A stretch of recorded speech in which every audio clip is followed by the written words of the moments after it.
دعا مانگنے کا طریقہ بھی نبی بتا رہے ہیں اور دعا کی قبولیت کا طریقہ بھی بتا رہے ہیں کہ دعا قبول کیسے ہوگی، دعا کیسے مانگنی چاہیے۔ اللہ کے نبی نے جب اس بندے کو سنا کہ نماز پڑھی اور ڈائریکٹ دعا مانگنی شروع کر دی تو اللہ کے نبی نے فرمایا ایھا المصلی اذا صلیت فقعدت فاحمد اللہ بما هو اہلہ وصلی علی ثم ادعوہ۔ اللہ کے نبی نے ارشاد فرمایا اے نمازی، طریقہ یہ ہے کہ جب تو نماز پڑھ لے تو پھر بیٹھ، نماز پڑھ لے تو پھر بیٹھ، اور بیٹھنے کے بعد پہلے اللہ کی تعریف کر، اللہ کی تعریف کر، اللہ کی حمد کر، اور اللہ کی حمد کرنے کے بعد میرے اوپر درود پڑھ، وصلی علیہ ثم ادعوہ، اس کے بعد پھر اللہ سے دعا مانگ۔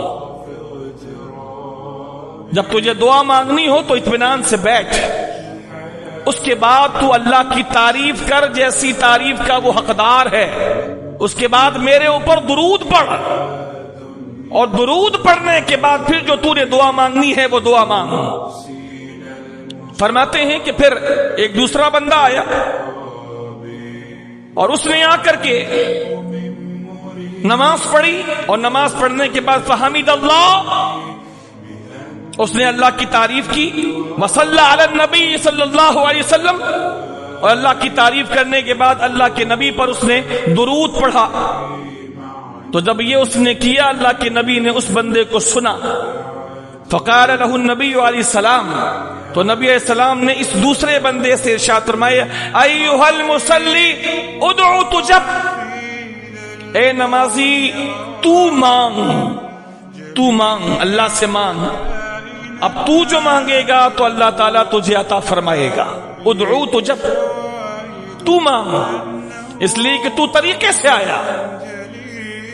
تو اللہ کی بارگاہ میں طریقے سے آیا، اس نے طریقہ اختیار نہیں کیا۔ دینے کے بھی طریقے ہوتے ہیں اور مانگنے کے بھی طریقے ہوتے ہیں۔ وہ آیا اور ڈائریکٹ ہو گیا، نہ اللہ کی تعریف کی، نہ اس کے حبیب پہ درود پڑھا، اور ڈائریکٹ اللہم اغفر لی وارحمنی۔ اللہ کے نبی نے فرمایا اس طرح نہیں، بلکہ نماز پڑھ تو بیٹھ، بیٹھنے کے بعد اللہ کی تعریف کر جیسا اس کا حق ہے، پھر مجھ پر درود پڑھ، اس کے بعد دعا مانگ۔ یہی حال جب دوسرے بندے نے کیا کہ اللہ کی حمد کی، پھر اللہ کے نبی پر درود پڑھا، اور پھر اللہ سے سوال کیا، تو نبی نے